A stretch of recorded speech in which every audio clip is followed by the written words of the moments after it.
नमस्कार भक्ति प्रेमियों, आपका स्वागत है आपके चैनल सृष्टि भक्ति प्रेम में। संसार में जब जब अधर्म बढ़ा है तब तब श्री हरि ने जन्म लेकर धर्म की स्थापना की है। आज हम जानेंगे भगवान श्री कृष्ण के अवतार की वह पावन कथा जो शुरू होती है मथुरा के कारागार से और पहुंचती है गोकुल की गोद में। भक्तों, अगर आपको मेरी वीडियो पसंद आती हैं तो चैनल को सब्सक्राइब करें, वीडियो को लाइक करें। मथुरा का राजा कंस अपनी बहन देवकी का विवाह वासुदेव से करा रहा था।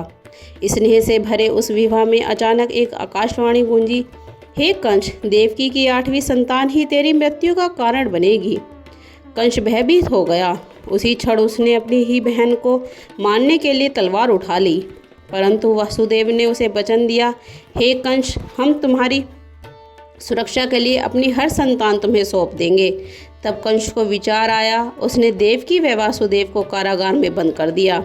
देवकी और वासुदेव के 8 पुत्रों की कथा अत्यंत मार्मिक है। उनके पहले 6 पुत्र जैसे ही जन्म लेते कंस द्वारा निर्दयता से मार दिए जाते।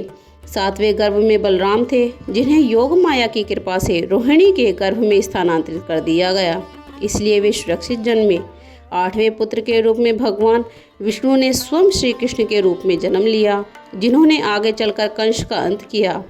इसके अतिरिक्त रोहिणी के ही गर्भ से एक पुत्री सुभद्रा का जन्म हुआ, जो बाद में भगवान श्री कृष्ण की बहन के रूप में जानी गई।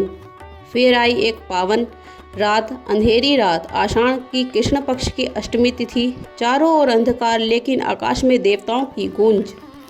कारागार में जंजीरों के बीच एक दिव्य प्रकाश फैला और उसी क्षण हुआ भगवान श्री कृष्ण का अवतार। बालक के रूप में स्वयं विष्णु धरती पर अवतरित हुए। देवकी वासुदेव ने भगवान को हाथ जोड़कर नमन किया।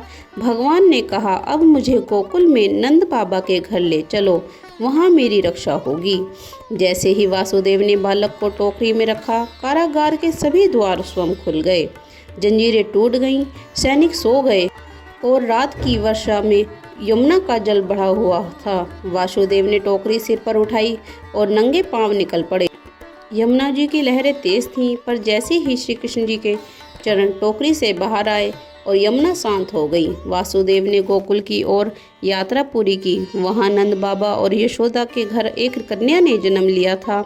वासुदेव ने श्री कृष्ण को वहाँ रखा और उस कन्या को लेकर लौटे।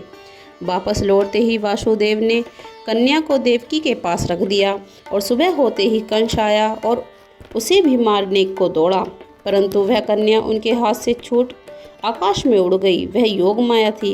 उन्होंने कहा, हे कंस, तेरा वध करने वाला जन्म ले चुका है। तू चाहे कि जितना प्रयास कर ले, उसका अंत कोई नहीं कर सकता। उधर गोकुल में आनंद ही आनंद था। नंद बाबा ने बड़े प्रेम से बालक का नाम रखा कृष्ण। गोकुल की गलियों में बांसुरी की मधुर ध्वनि गूंजने लगी, पर कंस चुप कहाँ बैठता। उसने राक्षसों को भेजना शुरू किया, पर हर बार बालक कृष्ण ने अपने बाल रूप में ही उन सभी का अंत कर दिया। इस प्रकार भगवान श्री कृष्ण ने मथुरा से गोकुल तक की अपनी बाल्यकाल यात्रा में यह सिद्ध किया कि ईश्वर जब जन्म लेते हैं तो कोई भी बंधन, कोई कारागार, कोई तूफान उन्हें रोक नहीं सकता। जय श्री कृष्ण। यदि आपको मेरी यह कथा पसंद आई है तो वीडियो को लाइक करें, चैनल को सब्सक्राइब करें। जय श्री कृष्णा।